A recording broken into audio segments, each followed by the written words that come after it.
Good morning. As it's the beginning of 2025, which, God, is that not like a triggering combination of numbers? I thought it'd be fun to do a year overview favorites, things that I really loved in 2024 that I might have already talked about, things I haven't talked about that I loved last year. Instead of just sitting down, I thought we could go through it so you can really see this is the stuff that I'm using every single day. That's why we are in our PJs. Obviously no makeup on, and we haven't even done our skincare. So I thought that was a good category to start off with. And if you hear any crazy sorts of sounds, we are on a high wind advisory.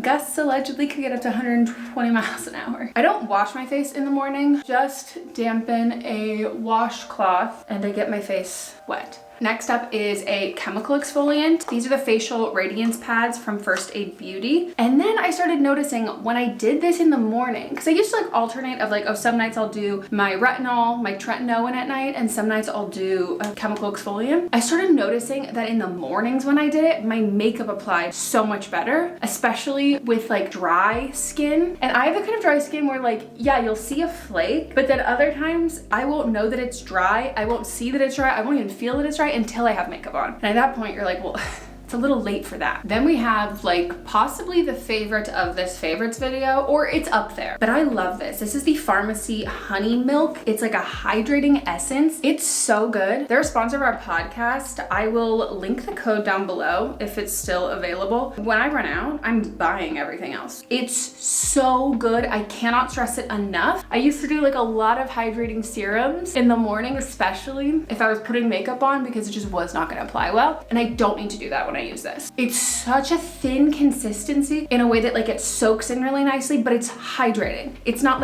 oily or slippy or greasy in that way. It's bouncy and plumping. Oh, I love it. Now, because it is winter and my skin has been excessively dry because we recently got back from Colorado, high altitude will dry you out no matter what. So I will go in with one of my favorites. I've talked about this. This is the Lancome Regenery Triple Serum. I'm almost out of this one. I just do one pump and I really concentrate this where I need extra hydration. So I noticed last night my chin, and you can see my nose is a little red. I feel my skin is in a really good spot. It's feeling pretty clear, not a lot of breakouts and not a lot of itchy kind of eczema patches. But if I did have that, this is the time that I would spray my Tower 28 SOS spray. But instead I'll probably just spray this periodically throughout the day. Anytime I get even an ounce of sweat or I feel a little overheated, spray this down. I'm gonna go grab my moisturizer. I do keep it on my bedside table because I keep my final two skincare steps, my nighttime skincare steps, at my bedside table so I don't forget to do it. Maybe that's where I should put my antibiotic, except I'm just taking my antibiotic with dinner. I am on antibiotics for this sinus infection, but I did forget to take one of the antibiotics yesterday. I know. Okay, let me grab the moisturizer. This is my favorite daytime moisturizer, especially for these months. It's the Ultra Repair Cream by First Aid Beauty. I have gone through, I don't even know how many of these, and I've probably been talking about it since I was maybe 19 or even younger. Oh my God, my skin feels so soft. So I'm gonna let that soak in, but I do have to give the biggest shout out ever to this moisturizer. This is my nighttime moisturizer, and as you can see, it is fully empty. This is also from 𝘊𝚘. It is their Honey Halo Moisturizer. Oh my, I'm gonna put it on my to-do list to rebuy this today. It is the best moisturizer I've ever used. Remember how I was talking about how my skin was flaky and acne prone, but also oily at the same time? That stretch of time when I started using this and I was oh, this really helps. This, I think in the course of 48 hours, maybe even the first night of using it, the next morning I woke up and I was oh, that's all I needed to fix it. And I talked about it in a previous favorites video, but I was using an anti-dandruff shampoo to wash my face. That's what was helping. And then I would have to use all these extra hydrating products afterwards. And turns out I literally could have just used this and it solved everything. It's so good. You have to try it for yourself. I think it's worth every penny. A little goes a long way. So this lasted me months and months and months and months, and you can put makeup on over it. This can do it all. I'm gonna wait for my moisturizer to fully soak in. I usually give it at least 10 minutes. I usually give my moisturizer at least 10 minutes to fully soak in before I move on to sunscreen. That's what we'll do. The last step of the skincare routine is also the first step of my makeup, and that is the La Roche-Posay tinted sunscreen. This is the Enthelios Liquid Fluid 50 SPF. I've talked about this in favorites videos before. It just blends so well. It builds up really nicely. It's the perfect amount of coverage in the way that like right now, I'm not using a mirror to blend this in and I'm not concerned. Like it's gonna be fine. I wear this on days that I film. I wear this on days that I do the podcast. I wear it on weekends. Like I don't reserve this for like no makeup days. I can do a full face of makeup with that as my base, but I can also just do a no makeup day and use that as my sunscreen. So we're waiting again for like another 10 or so. Just before we get on to the next step, I think this is really important, especially if you're not using another sunscreen. I see a lot of people who will like do a tinted sunscreen and then immediately do the next thing that I'll do for this routine. And they'll just hop into it really quickly. And I do know it needs to like have a minute to like set and to create that film. This is also how I do my makeup every day. I space it out. That's also like a POTS thing that I've learned that I need to do. I'm gonna let this soak in. I might even have some lunch and then I'll come back. We're coming back for a step that we're then gonna take our break for and have lunch. So if you do see a little bit of chip in my teeth, not like chips in my teeth. Well, if you see chips in my teeth, that is from when I smacked my head in an archway at a restaurant in London and I chipped like 7 teeth at one time. Never got those fixed because I haven't been to the dentist. Let's not talk about that. Don't get mad at me, okay? I meant that there are like sweet potato chips in my teeth. I'm a little frazzled because there are fires in LA, which having gusts up to 120 miles an hour of hot wind is not great. So there's an area of LA that is currently on evacuation. That's not where we live, but that is where like someone I'm very close to lives. So I texted her. She was like, you should look at like the map because now the map is about 4 blocks from including where Mott's works. So I'm a little frazzled. I feel like I am so late to this one. Oh, my necklaces are tangled. That doesn't look cute. I hate when I do that. When I just like fully forget, which is so unlike me. I'm not forgetful. I'm very on top of everything and I'm completely unmedicated. That's just like a sheer talent. I know I am so late to this obsession and that is bronzing drops. These ones are from First Aid Beauty. They are the Bronze and Glow drops. And I'm gonna be specific and say these ones because I tried the Drunk Elephant ones years ago when they first came out and I didn't love them. But this I've had for a while and I recently started using and I love it. It also blends really nicely, but this combo together is such a perfect no makeup, but also a perfect base for anything else. And like I said, when I was doing my skincare routine, I do find when I have some makeup on my face, my skin looks better, obviously, but by the end of the day, I don't have as many like little random whiteheads or whatever. I also touch my face less, which contributes to that, and I don't pick my face as much. I've also not been in a huge face picking era because I can't stand up for that long, so my legs look atrocious. As you can tell from my leaning back, this one I do need a mirror to blend it. It just has the perfect amount of color and glow, but this one doesn't break my skin out at all. And even just these together, that doesn't feel like makeup. That feels like skin. And you can just powder this or do nothing to it, and this could be like all you do for the day. Or you could do makeup on top of it. And you can even put foundation on top of this. But I'll get in close so you can see. Oh, let me turn that brightness down. Pretty, very glowy. Okay, now I'm actually taking my lunch break and repeatedly calling Mott's until he answers so I can tell him he's basically on evacuation notice.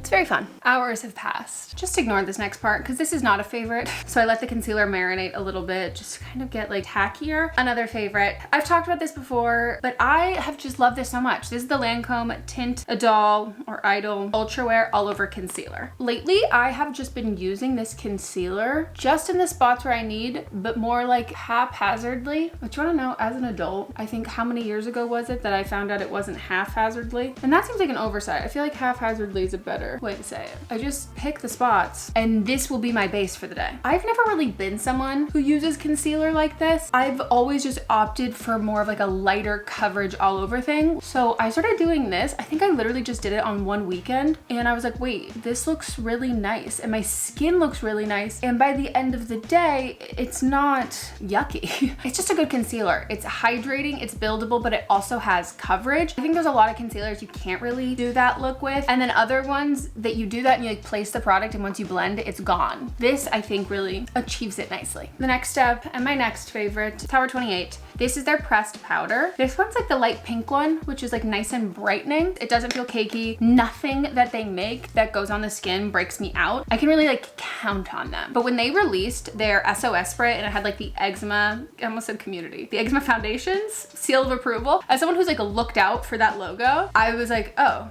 I trust y'all. Now this is newer, okay? And you're gonna tell me what you think. I do love this product. This is the Make Infinite Brow Nano Pencil. They're great. It's so tiny. But I saw that one filter on TikTok that tells you where your eyebrows are supposed to start. Apparently, mine are very far apart. It's supposed to start more in the middle, especially that one. Like, that's like a 1/4 of an inch. And this one needs to come down just a little bit. Eyebrows stress me out. If you know anything about me, I don't pluck my brows, I don't wax my brows, I don't tweeze my brows. This is the only place they grow. I wish they were like thick and fantastic and just like juicy, voluptuous, but they're not. So I do find when I add any sort of like pencil or anything to them, I'm just like not as comfortable with that. What I like about that eyebrow pencil is it is such a fine tip. The color is not too dark, nor is it too warm. If it doesn't look good, I can just wipe it off very easily. But if I decide to not wipe it off and then I set it with a brow gel, it stays all day. And of course, I have to talk about my favorite brow gel. I just have yet to find one that works as well as this. This is the Benefit 24-Hour Brow Setter. It's so good. I have like longer brow hairs. They're pretty coarse and they have a hard time like staying upright. So this actually stays and it's not finicky and it's easy. We've already been through this Tower 28 Cream Contour / Bronzer. Fantastic. Talked about it a ton. You already know that I love it. I also like this product, but the founder is like pro Vladdy, which is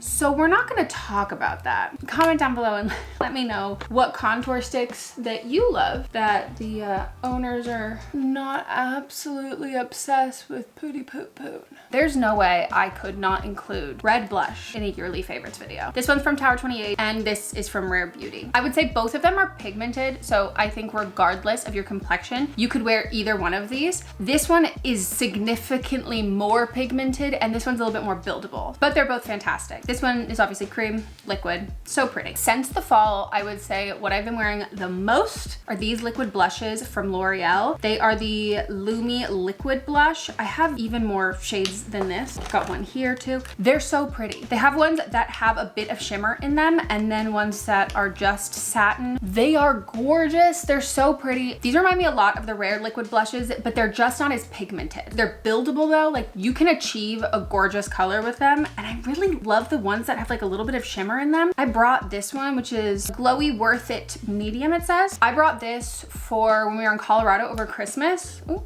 Caught it, go me. And it's like a gorgeous berry color, which is not what I go for. I usually go almost exclusively for corals, peaches, and again, a red or a warm colors. I don't do well with cool toned colors like a berry or a wine or even a bubblegum pink, but I do find that the undertones of these are all really nice. Even this one, which is in Dewy Bright Pink, really works on me. But today I wanna do Dewy Peachy Coral. I like that I can layer these too.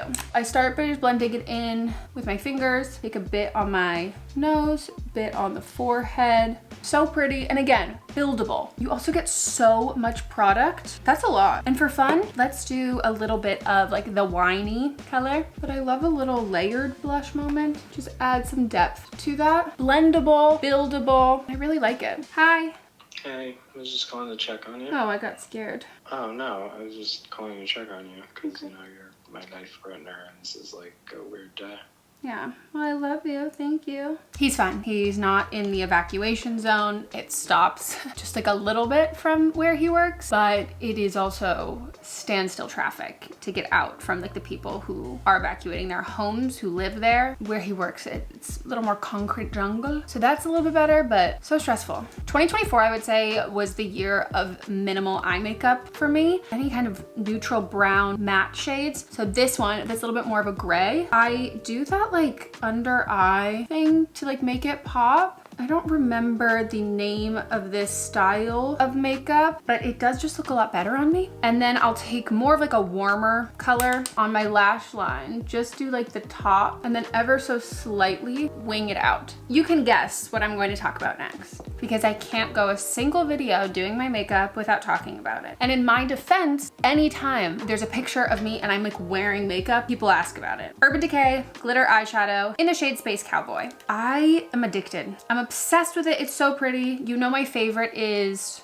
it's the peachy pink corally one that is discontinued. I do need to go to Sephora and try out the other shades they have because right now they do have a shade that like looks like it could be comparable. I just take it on my finger and right through the center and a little bit above my crease. So then with my pinky, I take the same shade and I just do it right in the center. I just love a glitter. An ivory cream eyeliner in the waterline. This is the L'Oreal Infallible. I love these eyeliners.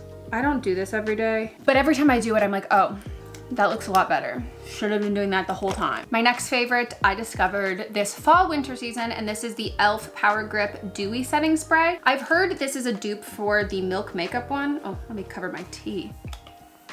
Hear how fine that mist is? It is exactly what it says it is. This I feel really like locks in my makeup. It keeps it on for so much longer, or my skin just like looks better. So like when wearing a mask, taking it off, that looks better. Going to like the movies and wearing a mask for like Wicked that I saw twice in theaters, almost 3 hours, take it off and like your makeup doesn't look like it normally would. It sticks and it stays, but it doesn't like dry it out or make it kind of cracked. Plus, if you also feel like you've over powdered your skin, I think that like adds a bit of like life back to it. These next two things have to be ranked like at the tippy top of favorite, and that is the 𝘂𝗏𝗏𝗏 eyelash curler and the Heroin Makeup long lasting super waterproof brown mascara. This is a very old tube. It is not doing what it normally does. I do need to replace the little squishy thing because I can't use it today because I need to change the plastic, and when you need to change the plastic, it starts lifting up, and that's how you rip out your eyelashes. Ask me how I know. What you really can do is compare how my mascara looks in this video to, I don't know, I'll link a couple other favorites videos, or you can look at like any video where I'm wearing mascara, probably for the last like year or so. Compare what it looks like once I do it to those and be like, oh wow, it looks a lot better when you have a full tube of mascara and you are using this eyelash curler. I do like this one. This is the Thrive Cosmetics eyelash curler. It works. And then again, this, there's not as much product, so it does not give what it can. So the technique for this is I kind of just graze just the tips of the lashes to start. I also have very, very, very light eyelashes, straight and light. So if I don't coat the tips of them, they completely disappear. And because my lashes are so straight and they have such a hard time holding a curl, I only do waterproof mascaras now. But then this technique of starting with like the tips of them, I find it helps keep the curl, and I can like actually get that drastic mascara difference that anyone with like Italian heritage can. You see those girls with those like gorgeous thick eyebrows? They're from Jersey. Their brother's name is Anthony, and they're like, they do their mascara and their lashes look crazy. And here I am with my Irish and Dutch heritage, not getting that. Not only do I love the formula of this mascara, but it is brown, like a brown. And for some reason, drugstore mascaras will do a blackish brown. They might even say they do a brown. God forbid they ever make that brown waterproof. They don't. It's never brown. There's just this idea that everybody needs to have like the darkest, blackest, like thickest, fullest lashes ever. And if you have light eyes or fair skin or light hair, that level of contrast, like it's the only insane amount of contrast on your face, does not work for me. When I switched to brown mascara, I just felt like I looked a lot better. I'm like a low contrast girl. But look at this. They say it's brown. It's like a brownish black is what they say. And then the other one is brown. Can you see the difference like right at the base of the wands? Methinks only one of these is really brown, but please, drugstore mascara, make brown. I can't narrow it down, I'm so sorry. 3 lip liners on rotation. The L'Oreal Color Riche Worth It Lip Liner in 601, the Tower 28 Multi-Liner in Fill Me In, and then MAC Whirl, you may say. The MAC lip liner formula, I think, is untouchable. It's so fantastic, it's so good, but it is a specific formula. It's very waxy, therefore it's super long lasting. It looks so nice for so long. long. The 𝘊𝟏𝗡 is definitely creamier, but therefore it's also more blendable. And I feel like I can use this on the go and I don't even really have to look at it. I can just like blend it out with my finger. It's super easy. And then the L'Oreal one, I would say is even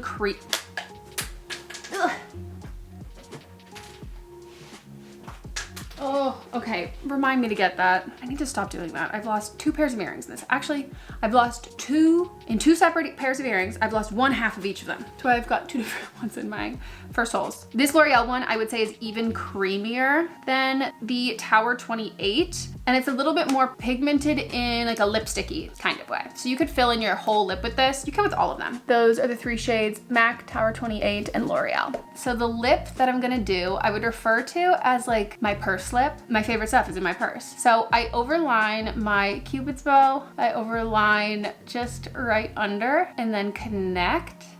And again, this is Whirl by MAC. I can use the 𝘊𝟏𝗡 in the spots that are a little drier, but it's so pretty. And like for a little diffused lip line, I just look better when things are not harsh on my face. Using translucent powder, I set that. It's really how you can ensure it lasts as long as possible. 2 lip balms, absolutely addicted to these. This is the Summer Fridays lip balm, and this is the Lanolips 101 ointment. This is the most hydrating, nourishing lip treatment ever. I do not like though touching my hands to my mouth when I'm in public. So this is what I keep in my purse. It's so good. I love it. I would say this is definitely more of like a ultra nourishing, but this is, it's not no Burt's Bees. I really feel like 2024 was the year of tinted lip balms. I have so many. I've talked about both of these extensively, the 𝘊𝟏𝗡 as well as Salt Air. There's some shades that are definitely more like pigmented, like this one's the Papaya.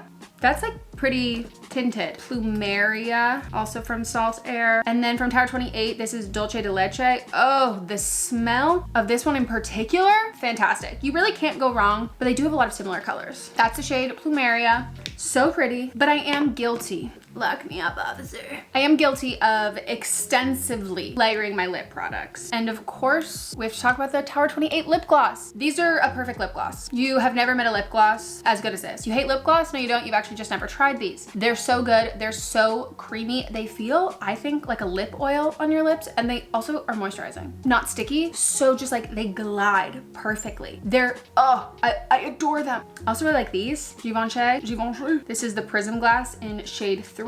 They're just so good. So I do think that this lip right now is a little bit cooler toned pink than I find flattering on me. So I'm taking the 𝘊𝟏𝗡 lip jelly in the shade Fire, which is straight up orange. And I like love the colors that 𝘊𝟏𝗡 does. And once you add that creates a perfect lip. Those are the makeup favorites. I'm sorry that the lighting is not great and the wind is picking up and the sun is going down. We'll be back here tomorrow to talk about the rest of the favorites, all of the different categories. Okay, see you tomorrow.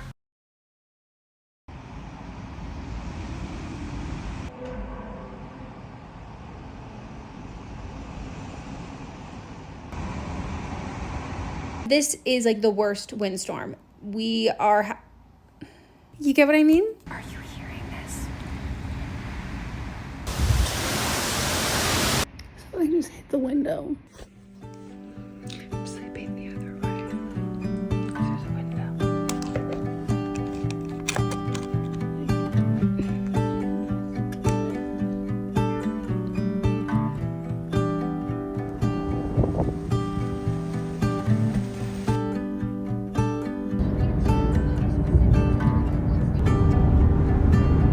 Remember how I ended the last clip and said that you'd see me tomorrow and I'd finish the video? So something else happened instead. We had to evacuate our house because a fire was ridiculously close. Thank God the fire didn't hit our house and we are okay. So many other people in Los Angeles are not. I think it is misconstrued for a lot of people who the everyday person is in LA and who also lost their homes. Altadena specifically is one of like the first historically Black neighborhoods in LA, and those homes are very old. It's not new builds, it's not billionaires. It's a lot of people in like working class blue collar families whose homes have been in their families for generations that burned down. So I will link some GoFundMe's down below, some mutual aid resources. You can have empathy for people who come from all walks of life. You don't have to have empathy if, like, I don't know, house burned down. You're allowed to be like, wow, you've said some horrible things. For sure. Just because you perceive or view somebody as more privileged than you, if they haven't been like a complete and total bigot or wished harm or ill upon you, I don't think it'd like kill you to have a bit of compassion. It doesn't even just affect homeowners. There's just been lead and asbestos burning in the air. I feel like LA is gonna be like a mesothelioma at some point. That's where I've been.